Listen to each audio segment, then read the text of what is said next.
Good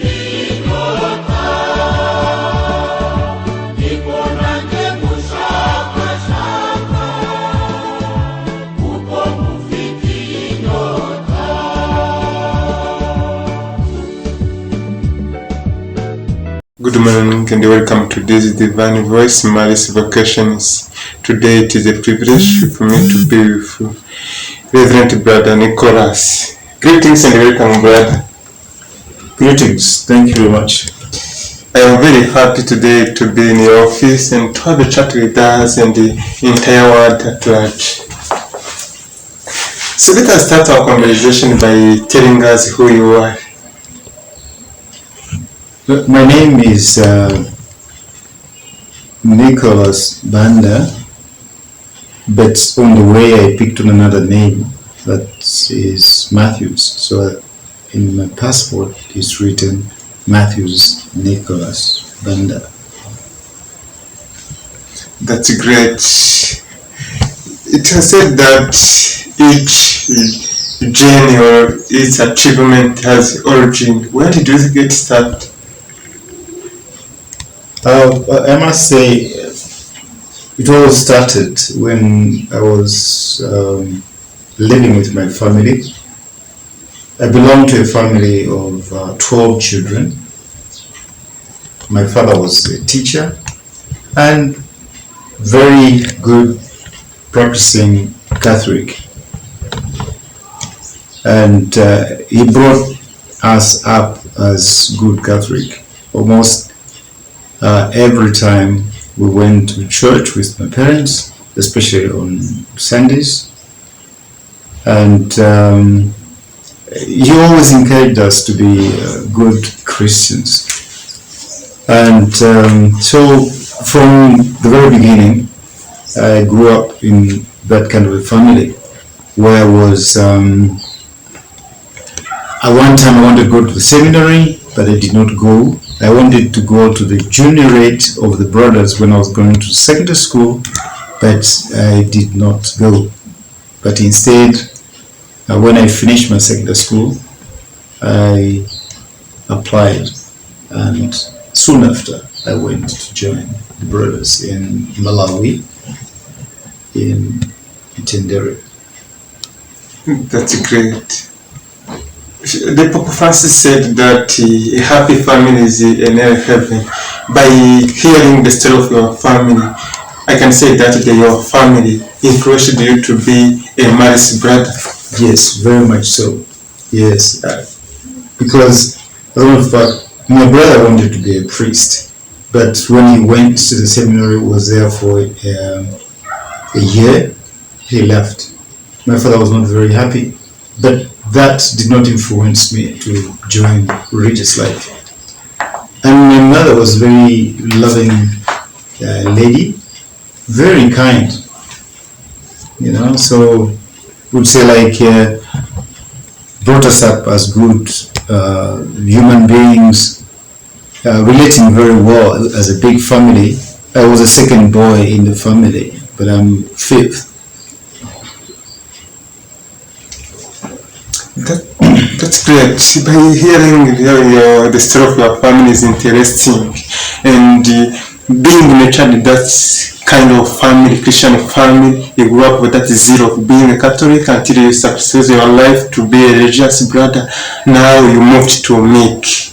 If I'm not mistaken, you are among the first brothers who opened this center as young brothers. What was your experience when you landed this center by comparing the time and today? When we landed, I think about,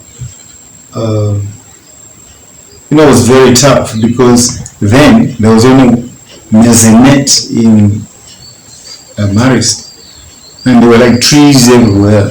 So as founders, we were really in a makeshift football ground. Sometimes we're going as far as cooperative to play or to train. And but one good thing was that as we were together from different countries, and then French and English, we related very well. Really like Marist, good Marist community we related very well. Despite the hardships, we had a lot of fun. You know, like Jean-Baptiste Tamaswa was always giving us jokes.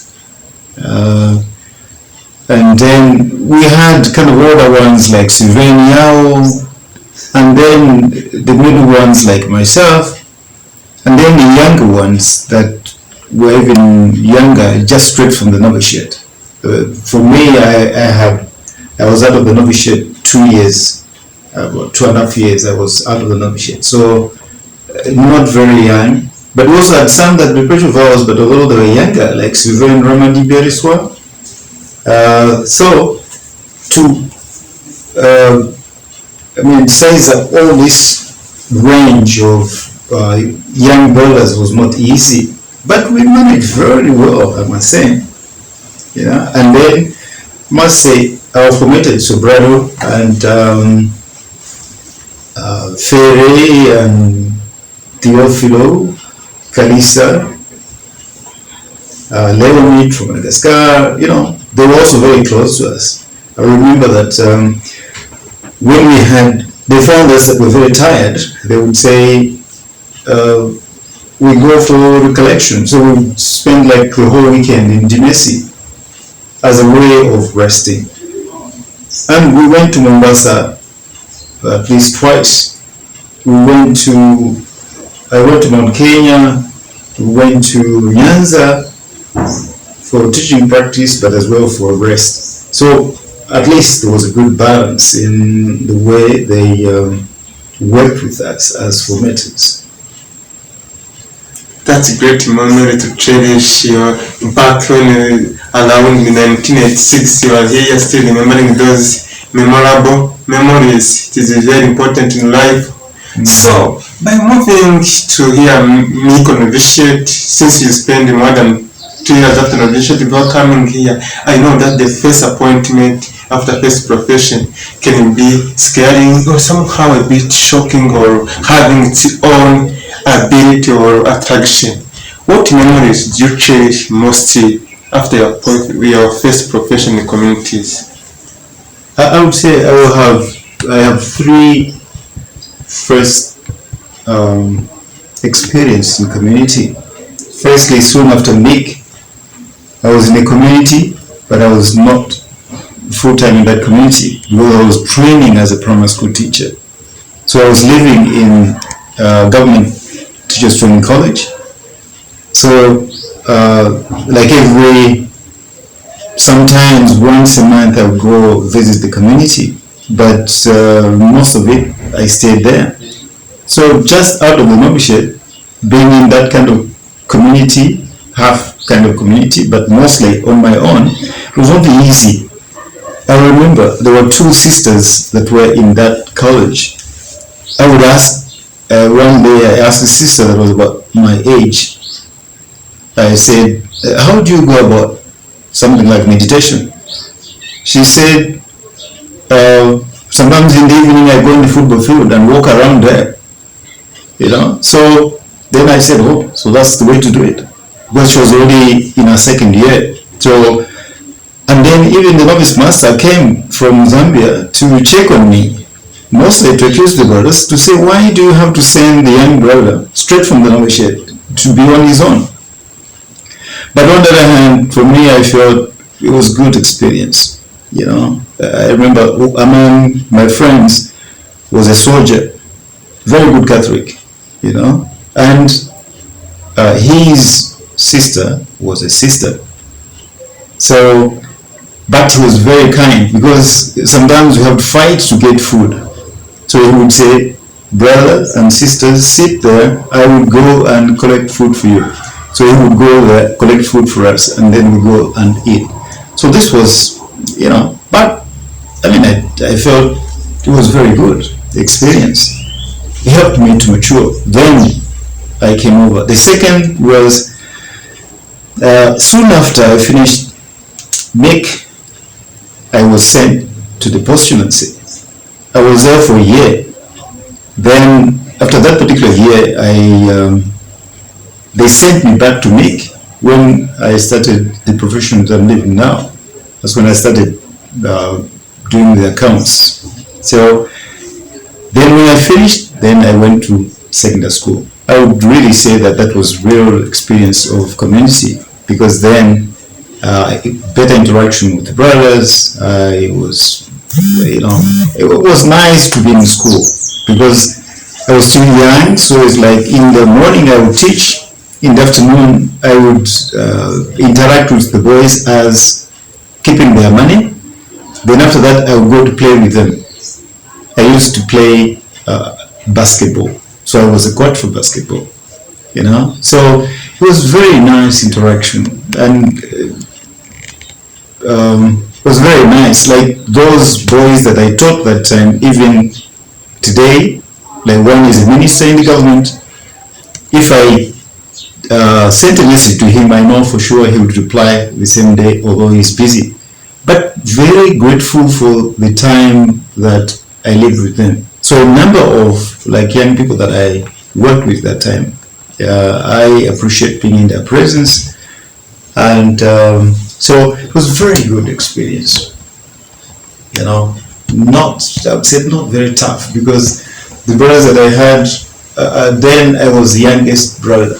The rest were, I think maybe there were 3 Canadians and 2 Malawians. But the 2 Malawians were of the same promotion. We were together in the post-truancy, novitiate, and MIC. So it was a very good experience. Yes, it was.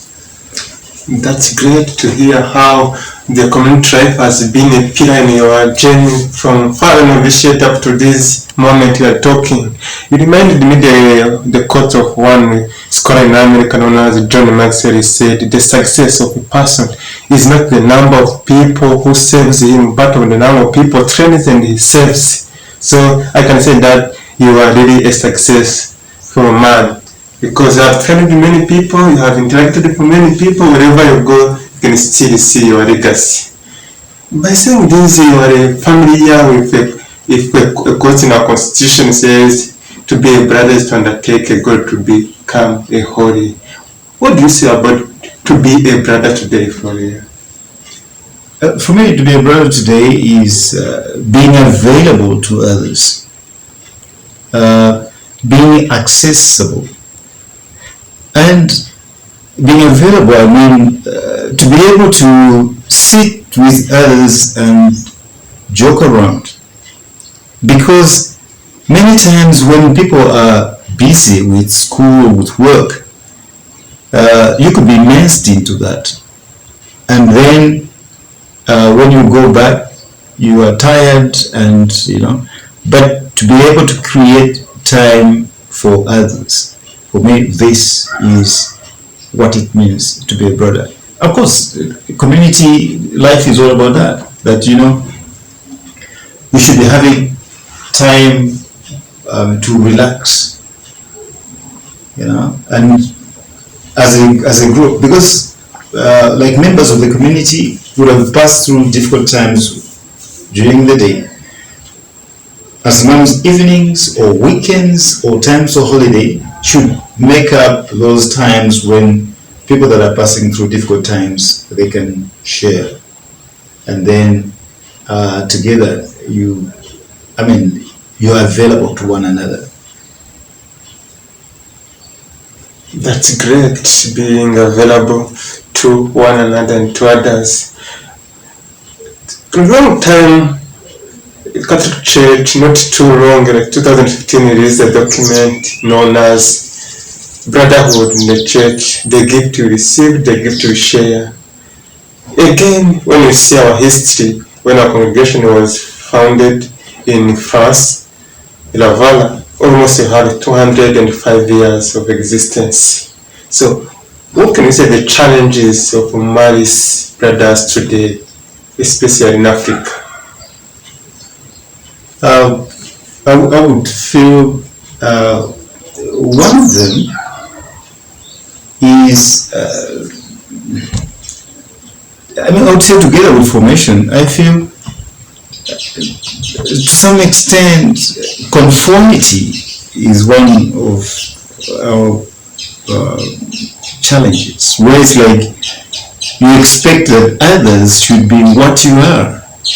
You know, I say I'm adding together information because I feel that I've been quite some time in formation, and one of the things I've disliked when formators or the formation is let them be who I am, or I consider it as, say, for me, formation is I give you a hook so that you can fish the rest of your life. Not to continue giving you a fish because you depend on me. So conformity is I give you the fish, I give you the fish, I give you the fish, but you don't want to give me the hook so that, or you teach me how to fish and give me a hook, then I will fish the rest of my life. You know, I mean, same thing as pray as I pray. Cannot be. You know, I should give you the principles, and then after that, you be yourself. If you like in the community, you know, or in religious life, we should not have others be like the other one, or the way they prayed in when my grandmother was young. She prayed in Latin, very wonderfully. And sometimes I feel I cannot continue doing that. You know, I should find ways where I will express myself. You know, like, so it's to be able to free people, give them a hook, they will fish the rest of their lives. So conformity for me is one of the problems in religious life nowadays. You know, I mean, of course, together with that could be secularism, you know, but I would rather talk of a kind of conformity. Let them be like me, and then they will be good brothers. No, it cannot be. That's great. Nothing less or nothing more I can add is well said. Being administrator can sometimes be a challenge task. What are some of the challenges you would like to say you have encountered in this position as soon as you left in here you start being administrator up to now? There is a stress, there is a challenge, there is a joy you have encountered in this position. This is your ministry of being administrator of various communities and centers. What I've cherished really is when I'm given a chance to do the work that I do. Where it's like I like to succeed in what I'm doing,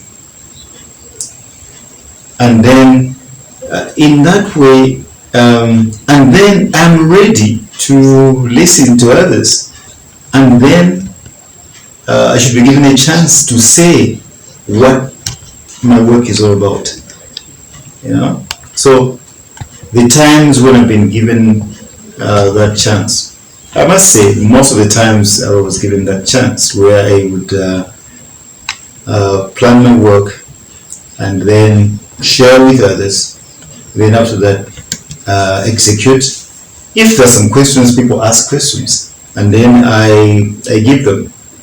So those are the times when I have enjoyed my work as bursar. And then, well, the opposite is true. When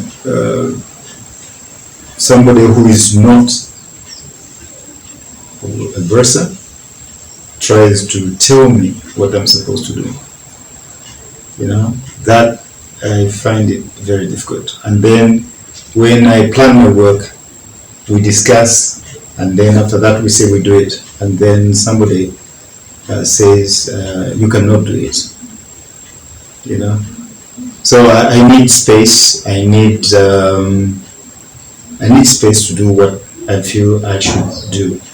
So the planning, we're all involved. The reporting, we're all involved. But when it's executing, I feel I should be given space to do that. That's great. When you look back at least more than 30 years you have been a Marist brother. I believe it's more than that. Yes, it's more than. So, yes, that's great. What would you like to say that has been the pillars that supported you to continue to live with this vocation, being faithful to your core? I would say one of the pillars is, of course, prayer. And I prefer to pray in my own way. The second, good friends among brothers. And I would say firstly among brothers, And also I enjoy to have, apart from the brothers, relate well with people that I work with. And then, more or less like people that I work with, they also become part of the circle of my friends. So I would say, of course, prayer, good community life, and good working relationship with others.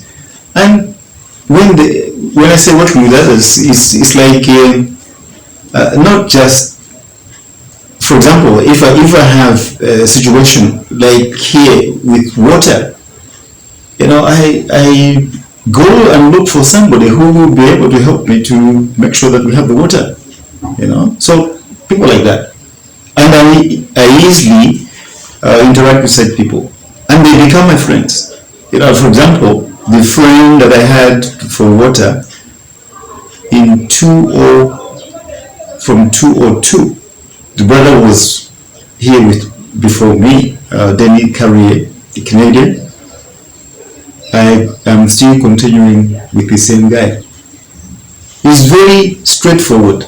When I agree with him, I agree with him. When I cannot agree with him, I tell him that, So the other aspect is that, like for me, I'm very straightforward. Sometimes it lands me in problems because of being straightforward.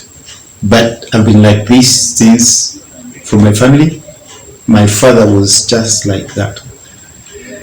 And then when I was in the postulancy, I can still recall times when such came out. When I was in the novitiate, when we met our first vow as my novice master, I alluded to that. So being straightforward as well has been part of the pillars of my going forward as a brother. That's great. Today, Jesus challenging us that the harvest is plentiful, but the laborers are few.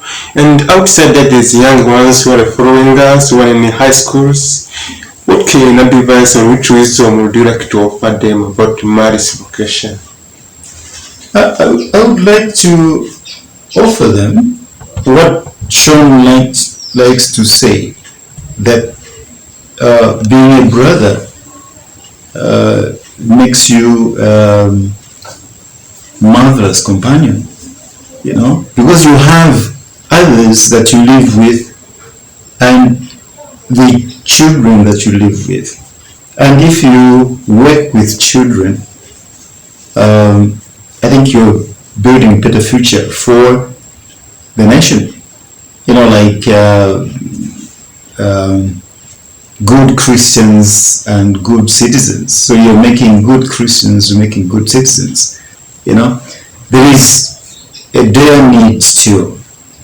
Although at times the Holy Catholic Church in the mainstream, the promotion of vocation of a brother is not as what I would feel it could be, but it's a good vocation. We need brothers, as Father Chopin said. So we should encourage the young people that they should come forward. And then all of us brothers should be ready to talk to young people, and ask them to say, don't you think that God is calling you to be a brother? I've known that there are many vocations that have come up because a brother has said it to the young people in the school to say, have you ever thought that you could become a brother?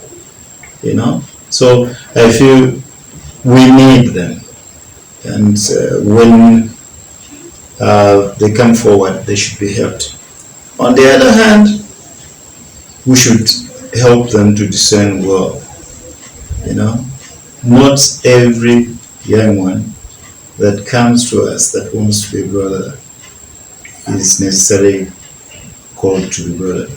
God also calls good people to be good family people. That's what I would say, really. Mm-hmm. That's great. The words are enough for the wise. You reminded my call when I was told to approach it the way brother told me, did you think that God is calling you to be a Marist brother? Mm-hmm. Go and reflect about it. Yeah. He reminded me for sure. So there is a Chinese man called Perus. He said that every day you are writing your legacy. Mm-hmm. What legacy would you like to leave behind? I would leave. I would feel if I could be present, and that presence to people, availability, supersedes when I'm alive, I feel that would be very good legacy. Because it means you have touched the lives of people positively. So then, if that lives with them beyond my life, that would be wonderful. That's great. There is one question I would like to ask. If you could pick only one word to describe yourself, what would it be?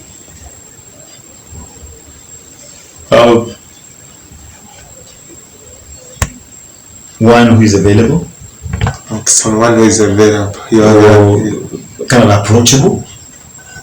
That's great. Mm-hmm. Do you have any last remark you'd like to pass to our audience, regardless their age or the continent where they are?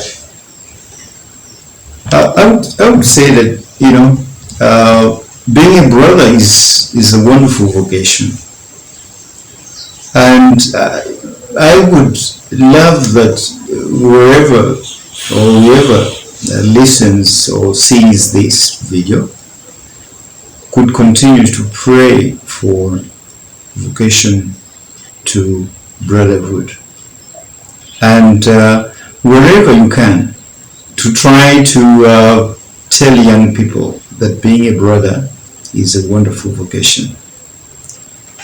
And then if that is done, I think we would have many good brothers wherever they are. And then they would train young people to be good married people, to be good single people, to be good religious, and to be good priests. So that's the parting words that I would, and then thank the interviewer and the camera brother for giving me a chance. It has taken long, but finally we're here. That's great. We need the brothers, as you have mentioned it. So thank you very much for availing yourself to come to talk to us and talk to the young ones at large. So we thank you because we don't take it granted. I know it takes time to prepare and come and give us this time. Thank you very much for availing yourself. You're welcome, Brother Inyas. Thank you very much for our audience for following us. Continue to support us by watching our videos, comment, stay blessed.